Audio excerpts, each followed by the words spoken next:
Weather Service in Wilmington has issued a severe thunderstorm warning for northwestern Preble County in west central Ohio, southern Darke County in west central Ohio, until 6:15 p.m. Eastern Daylight Time. At 5:36 p.m. Eastern Daylight Time, a severe thunderstorm was located over New Madison, moving northeast at 30 miles per hour. Expected hazards include 60 miles per hour wind gusts.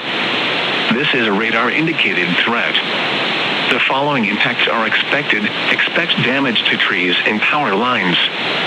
Locations impacted include Greenville, Versailles, Arcanum, Bradford, New Paris, New Madison, Webster, Wayne Lakes, Gettysburg, El Dorado, West Manchester, Pittsburgh, Hollinsburg, Gorton, Palestine, Ithaca, Costini, Union Corners, and Darke County Airport. This includes I-70 in Ohio near mile marker 1. For your protection, move to an interior room on the lowest floor of a building.